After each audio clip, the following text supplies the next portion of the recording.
देख रहे हैं खबर उत्तराखंड। मैं हूं आपके साथ जागृति खंतवाल। रुक कर लेते हैं खबरों की ओर। देहरादून में योग दिवस और इससे एक दिन पहले रन फॉर योग कार्यक्रम का आयोजन किया गया, जिसमें CM Pushkar Singh Dhami, mayor Sunil Uniyal, gamma police महानिदेशक अशोक कुमार समेत शहर के तमाम युवक युवतियों और बुजुर्गों ने हिस्सा लिया। इस मौके पर सीएम धामी ने कहा कि हम सबको एक संकल्प लेना चाहिए कि आने वाले समय में हम योग को जीवन पद्धति में शामिल करेंगे और नियमित रूप से योग करेंगे। साथ ही कहा कि योग दिवस के मौके पर संकल्प लेंगे तो ये योग दिवस मनाना सार्थक होगा। ये तस्वीरें आप देख सकते हैं जहां पर रन फॉर योग कार्यक्रम का आयोजन किया गया। सीएम पुष्कर सिंह धामी ने इस कार्यक्रम में शिरकत की और साथ ही साथ उन्होंने कहा कि हम सबको ये संकल्प लेना चाहिए कि हम योग करेंगे।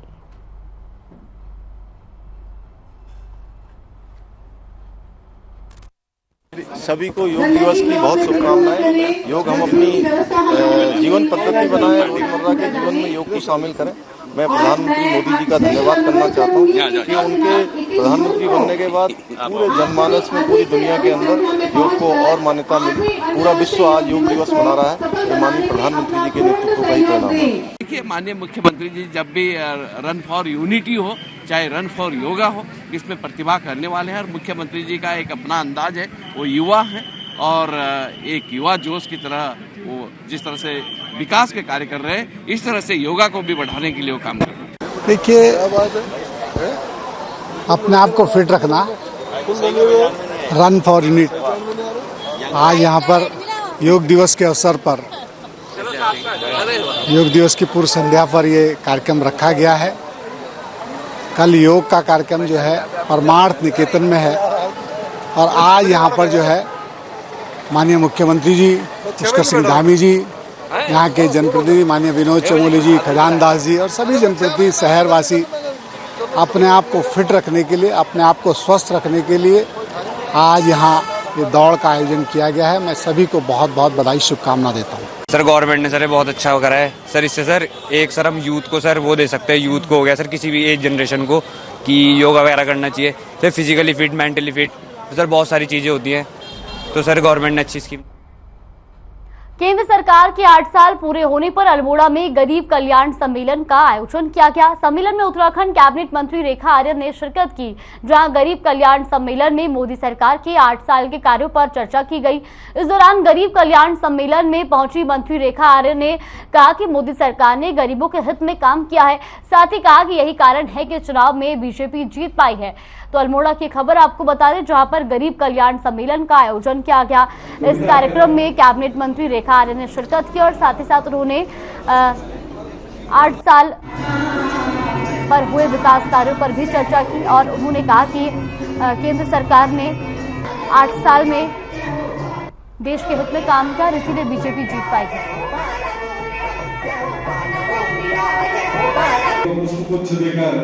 स्वागत करने का गरीब कल्याण सम्मेलन जो है आज आहूत किया गया और इस कार्यक्रम में निश्चित रूप से जिस प्रकार से केंद्र सरकार के 8 वर्ष पूर्ण हुए हैं और उन 8 वर्षों में किस प्रकार से गरीबों के कल्याण से संदर्भित योजनाएं विभिन्न जो लॉन्च की गई थी, जिसके माध्यम से करोड़ों लाभार्थी बने, आज उन्हीं को लेकर जो है सम्मेलन हुआ भी। और निश्चित रूप से लाभार्थियों की तरफ से भारतीय जनता पार्टी को सदैव आशीर्वाद मिलता रहा है, मिला भी है, जिसका परिणाम जो है उत्तराखंड में पुनः सरकार लौटना है, जिसका परिणाम जो है 5 राज्यों के चुनाव में 4 राज्यों में भारतीय जनता पार्टी की सरकार का लौटना है। तो अल्मोड़ा की तस्वीरें आप देख सकते हैं, जहां पर गरीब कल्याण सम्मेलन का आयोजन किया गया। इस मौके पर कैबिनेट मंत्री रेखा आर्य ने वहां पर शिरकत की।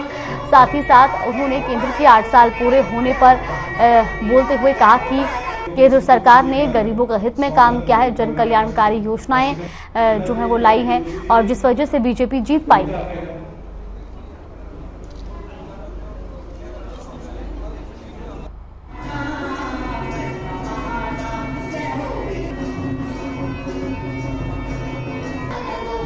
तस्वीरें आप देख सकते हैं अल्मोड़ा की, जहां पर गरीब कल्याण कार्यक्रम का आयोजन किया गया। तो वहीं कैबिनेट मंत्री रेखा आर्य ने इसमें शिरकत की और साथ ही साथ उन्होंने कहा कि केंद्र सरकार ने गरीबों के हित में काम किया, कल्याणकारी योजनाएं लाई गई, जिस वजह से बीजेपी दोबारा जीत पाई।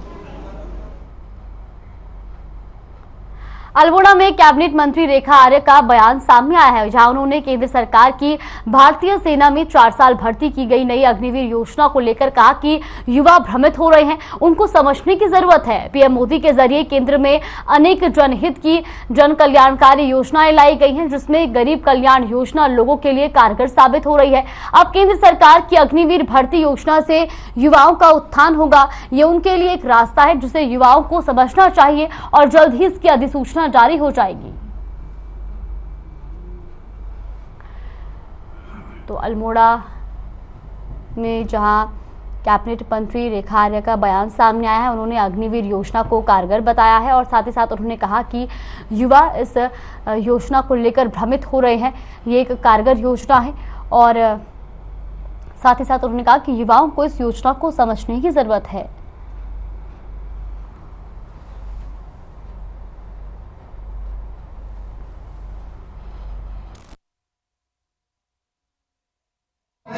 देखिए, मैं समझती हूँ कि प्रधानमंत्री मोदी जी जो कोई भी योजना लेकर आते हैं वो जनहित में लेकर आते हैं और अब तक में उनकी ऐसी सारी योजनाएं जो एक गरीब के उत्थान के लिए आवश्यक हैं, मैं समझती हूँ कि उनका सबका स्वागत हुआ है।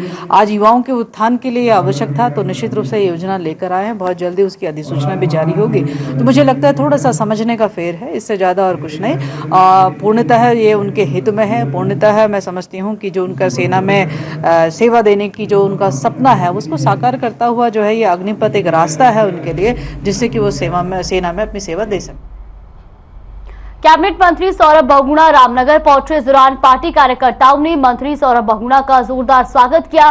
दरअसल केंद्र सरकार के 8 साल पूरे होने पर रामनगर में गरीब कल्याण सम्मेलन का आयोजन किया गया, जिसमें बतौर मुख्य अतिथि सौरभ बहुगुणा ने शिरकत की। वहीं सम्मेलन में जनता को संबोधित करते हुए उन्होंने कहा कि केंद्र सरकार की कल्याणकारी योजनाओं से देश की जनता खुश है। इस दौरान उन्होंने विपक्ष पर भी निशाना साधा। उन्होंने कहा कि विपक्ष युवाओं और जनता को भड़काने का काम कर रही है। तो रामनगर की खबर आपको बता दें, जहां पर रामनगर दौरे पर सौरभ बहुगुणा रहे, उन्होंने गरीब कल्याण सम्मेलन आयोजन कार्यक्रम में शिरकत की। साथ ही साथ उन्होंने विपक्ष पर भी निशाना साधते हुए कहा कि विपक्ष युवाओं और जनता को भ्रमित करने की कोशिश कर रही है। तस्वीरें आप देख सकते हैं जहां कैबिनेट मंत्री सौरभ बहुगुणा रामनगर दौरे पर रहे और इस दौरान उन्होंने गरीब कल्याण सम्मेलन में शिरकत की।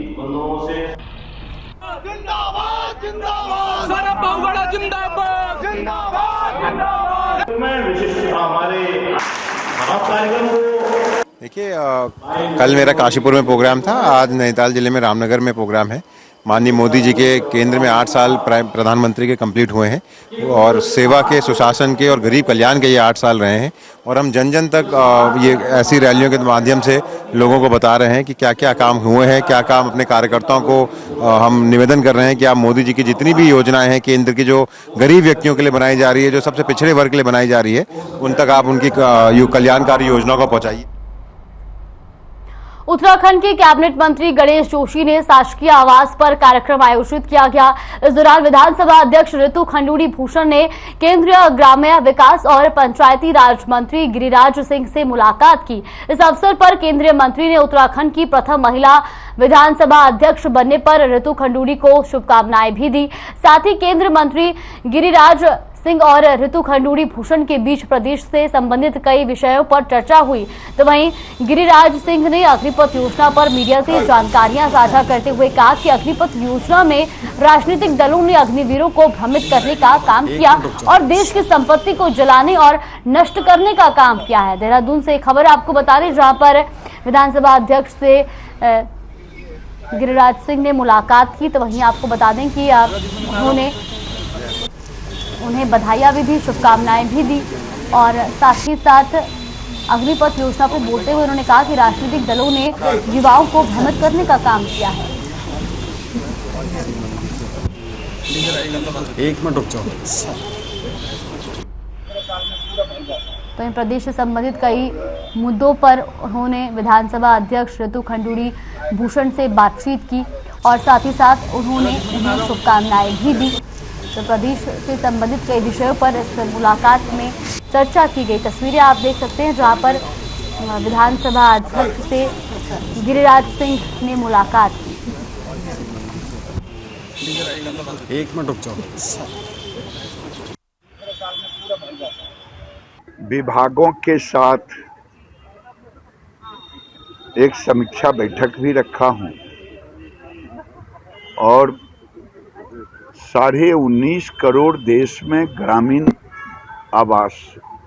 आबादी घरों की 70% पूरे देश की आबादी का भाग गांव में है।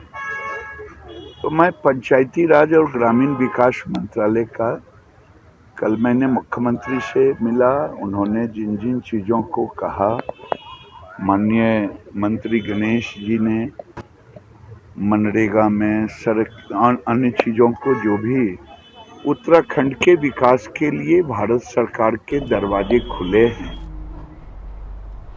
रुड़की के सिविल लाइन स्थित ब्रांडेड कपड़ों के शोरूम का पूर्व मुख्यमंत्री त्रिवेंद्र सिंह रावत ने उद्घाटन किया। उनके साथ इस मौके पर रुड़की के बीजेपी विधायक प्रदीप बत्रा और कई दूसरे बीजेपी नेता भी मौजूद रहे।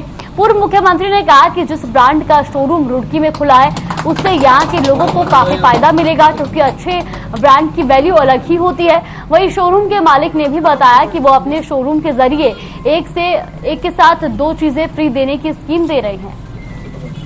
दिल्ली को बिठाइए ना, तो आप लोग दिल्ली है, नोएडा है। तो पूर्व सीएम ने शोरूम का उद्घाटन किया। वहीं आपको बता दें कि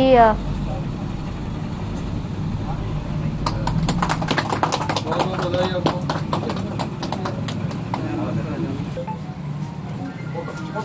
हो गया?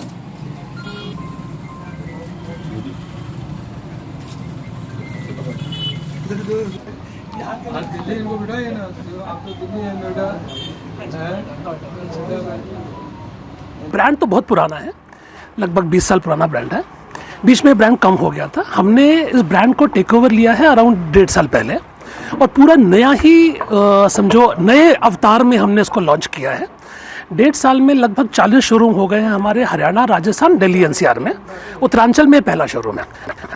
नोएडा इनका जो बड़ा फर्म और जो कंपनी है, और जो कि वहाँ से बता दे पूरा अन्य जगहों पे भी देश के अंदर तो ये इसको करते हैं, बाहर भी करते हैं। तो उसी का एक शोरूम यहाँ पे खुला है रुड़की में।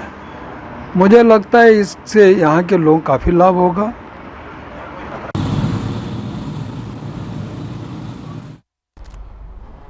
उत्तराखंड में हिंदी माध्यम से भी एमबीबीएस की पढ़ाई कराने पर सरकार विचार कर रही है। इससे एमबीबीएस कोर्स के लिए छात्रों को अंग्रेजी या हिंदी माध्यम से पढ़ने का विकल्प रहेगा। बता दें कि इस वक्त प्रदेश में 4 राजकीय मेडिकल कॉलेज संचालित है, जिसमें राजकीय मेडिकल कॉलेज देहरादून, श्रीनगर, हल्द्वानी और अल्मोड़ा शामिल है। स्वास्थ्य मंत्री डॉक्टर धन सिंह रावत का कहना है कि राजकीय मेडिकल कॉलेजों में हिंदी माध्यम से एमबीबीएस की पढ़ाई की सुविधा शुरू करने पर सरकार विचार कर रही है। जल्द ही हिंदी माध्यम से मेडिकल पढ़ाई के लिए कार्य योजना बनाई जाएगी। तो वहीं कांग्रेस प्रवक्ता गरिमा दसौनी ने धन सिंह रावत पर तंज कसते हुए कहा कि उत्तराखंड को राष्ट्रीय पटल पर शर्मसार करने की कसम खाई है और मंत्री धन सिंह रावत को एमबीबीएस का फॉर्मूला तक नहीं पता होगा।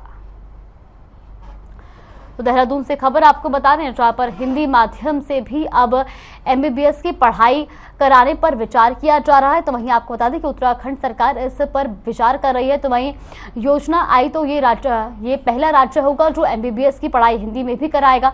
तो वहीं कांग्रेस प्रवक्ता गरिमा दसौना ने इस पर तंज कसते हुए सरकार को घेरा है और साथ ही आपको बता दें कि उन्होंने शिक्षा मंत्री धन सिंह रावत पर भी कई सवाल खड़े किए हैं।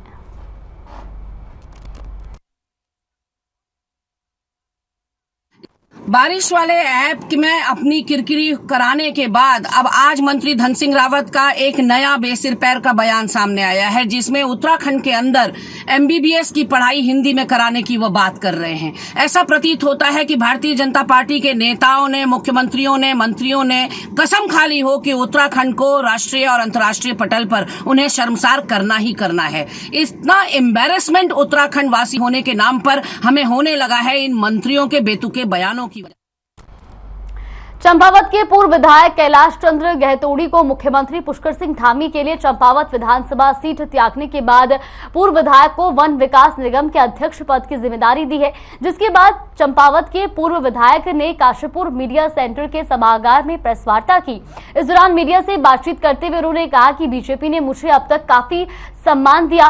संगठन और प्रदेश के मुख्यमंत्री पुष्कर सिंह धामी ने मुझ पर भरोसा जताते हुए वन विकास निगम की जिम्मेदारी सौंपी है। उन्होंने कहा कि प्रयास रहेगा कि वन विकास निगम के स्वरूप को एक अच्छे रूप में ले जाकर अपनी उपस्थिति दर्ज करूं। साथ ही अग्निपथ योजना को लेकर उन्होंने युवाओं से अपील करते हुए कहा कि अग्निपथ एक क्रांतिकारी योजना है। भारतीय सेना को विश्व स्तर पर मजबूत स्थिति में रखने के लिए ये एक बड़ा क्रांतिकारी कदम है। उन्होंने कहा कि इस योजना से युवाओं को न केवल सेना के लिए बल्कि अपने पूरे जीवन में बदलाव के लिए प्रशिक्षित होने का मौका मिलेगा।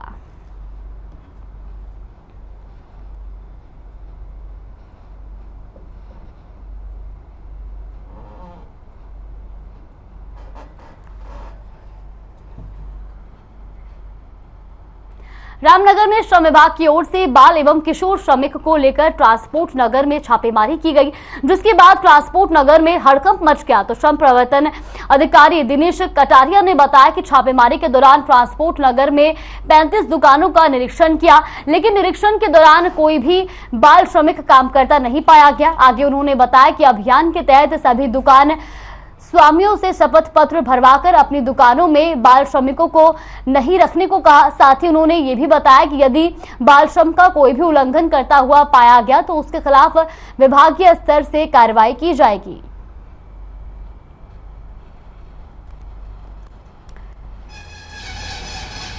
तो रामनगर में प्रशासन ने छापेमारी कार्रवाई करते हुए कहा कि अगर कोई भी बाल श्रमिक दुकानों में काम करता पाया जाएगा तो उन पर सख्त कार्रवाई की जाएगी। ट्रांसपोर्ट नगर की दुकानों में ये छापेमारी की गई है, जहां पर प्रशासन की छापेमारी के बाद ट्रांसपोर्ट नगर में भी हड़कंप मच गया है। तो ये आपको बता दें कि साफ साफ ये निर्देश दिए गए हैं कि अगर कोई भी बाल श्रमिक काम करता पाया जाएगा तो उन पर सख्त से सख्त कार्रवाई की जाएगी।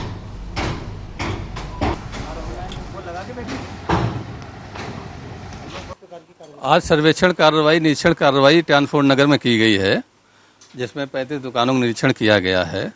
उनको जो है बाल और किशोर श्रमिक ना रखने के लिए या कार्यरत पाए जाते हैं तो उनके खिलाफ कार्रवाई की जाएगी। इस संबंध में स्टिकर भी लगाए गए हैं दुकानों में और उनको जानकारी भी दी गई है। तो कोई प्रकार का अभी कोई बाल श्रमिक यहाँ कार्यरत नहीं। गदरपुर में नगर पालिका के सभासद मनोज गुंबर ने प्रेस कॉन्फ्रेंस की। इस दौरान उन्होंने पालिका प्रशासन पर विकास कार्यों को लेकर गंभीर आरोप लगाए। उन्होंने कहा कि नगर पालिका में कई घोटाले किए जा रहे हैं, जिसका विरोध जताने पर उनके साथ सौतेला व्यवहार किया जा रहा है। साथ ही कहा कि 18 मई को बोर्ड बैठक में 23 लिखित प्रस्ताव दर्ज कराए गए थे, जिसमें से किसी भी कार्य को उनके वार्ड की कार्य योजना में शामिल नहीं किया गया। इस बीच उन्होंने ये भी कहा कि उन पर जानमाल का खतरा बना हुआ है। तो गदरपुर की खबर आपको बता दें, जहां पर नगर पालिका के सभासद ने प्रेस कॉन्फ्रेंस की और साथ ही उन्होंने कहा कि नगर पालिका में कई घोटाले हो रहे हैं।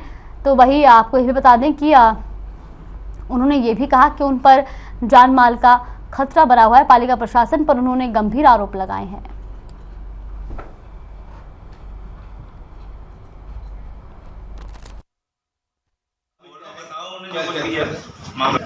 मेरे द्वारा आज से पहले भी बोर्ड की बैठकों में और इस बार जो 18/5/2022 में जब बोर्ड की बैठक हुई थी, मेरे द्वारा 23 लिखित प्रस्ताव नगर पालिका में रिसीव करवा गए रखवाए गए बोर्ड की बैठक में, और 3 अन्य प्रस्ताव थे जिसमें गौशाला का और 2 अन्य प्रस्ताव।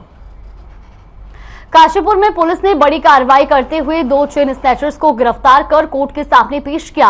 पुलिस ने घटना के मात्र 24 घंटे के अंदर झपट्टा मार गिरोह का पर्दाफाश किया और आरोपियों से पूछताछ के दौरान उनके कब्जे से लूटी गई चेन समेत 2 चाकू बरामद किए।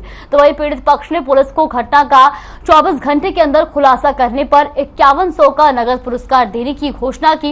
उन्होंने कहा कि अगर पुलिस इसी तरीके से तत्परता दिखाते हुए घटना का खुलासा करे तो अपराधियों के हौसले कभी बुलंद नहीं हो पाएंगे और होने वाली घटना में काफी कमी आएगी।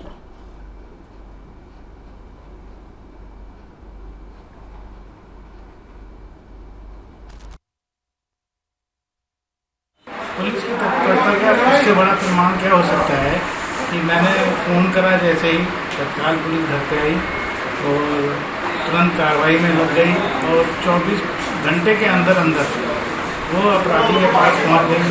72 घंटे के अंदर सब रिकवर कर लिया। इससे अच्छा प्रमाण पुलिस का और क्या हो सकता है। ये गिरताल रोड पे परसों 17 तारीख को एक बुजुर्ग महिला के गले से, उनके घर के बाहर से ही 2 अज्ञात लुटेरों ने उनके गले से चेन लूट ली थी। हमारे यहाँ तुरंत मुकदमा पंजीकृत हुआ। मुकदमा पंजीकृत होते ही हमने टीमें गठित की और टीम गठित करते ही हमने शहर के CCTV कैमरे और फॉरेंसिक तलाशी करते हुए 2 मुलजिमों को कल रात गिरफ्तार कर लिया है, जिनके कब्जे से लूटी हुई चेन बरामद हुई है और उनके चाकू बरामद हुए हैं, मुकदमे पंजीकृत किए गए हैं और उनको न्यायिक हिरासत में जेल भेजा। मानसून को देखते हुए राजाजी टाइगर रिजर्व में रविवार से मानसून गश्त की शुरुआत की गई। राजाजी टाइगर रिजर्व के पूर्व क्षेत्र की तीनों रेंजर चीला, गौरी और रवासन की संयुक्त टीमों ने अपने अपने मुख्यालयों से गश्त अभियान की शुरुआत हुई। वहीं मानसून गश्त को लेकर महकमे ने कई तैयारियां कर ली हैं। हर रेंज में कई युवा कर्मियों की 4-4 टीमें बनाई गई हैं। हर टीम में 10 लोगों को रखा गया है। ये युवा वनकर्मी समय समय पर रोटेशन के तहत गश्त कर उसका ब्यौरा मुख्यालय को सौंपेंगे। तो ये तस्वीरें आप देख सकते हैं जहां पर मानसून गश्त की शुरुआत की गई है। राजाजी टाइगर रिजर्व में ये शुरुआत हुई है और जहां पर गश्त के लिए कई टीमें बनाई गई हैं।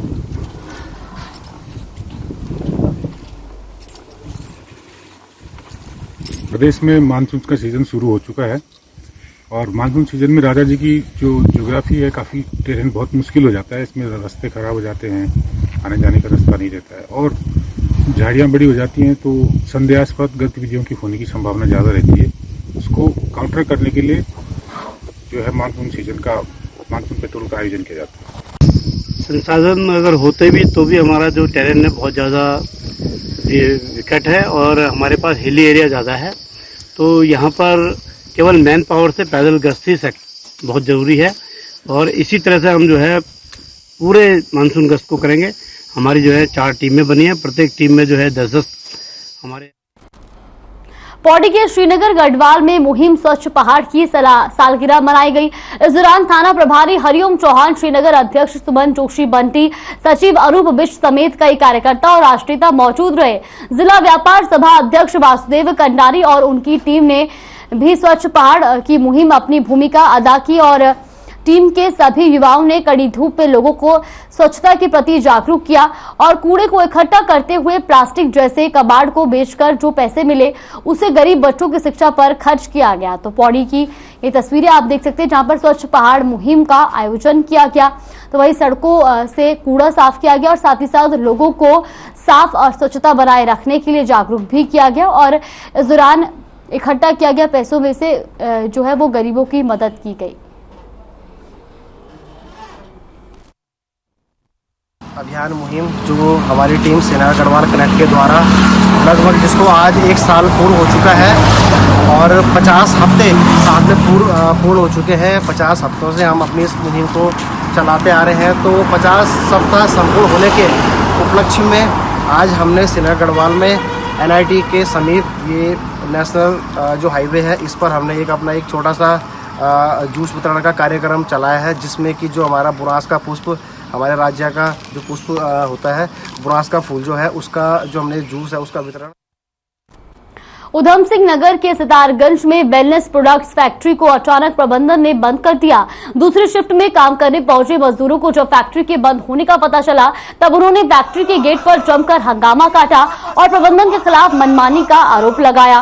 साथ ही अनिश्चितकालीन धरना प्रदर्शन का ऐलान कर दिया। तो वही सितारगंज से विधायक और उत्तराखंड सरकार में कैबिनेट मंत्री सौरभ बहुगुणा ने मामले में संज्ञान लेते हुए SDM, तहसीलदार और सिडकुल GM को श्रमिकों के हित के लिए जरूरी दिशा निर्देश दिए।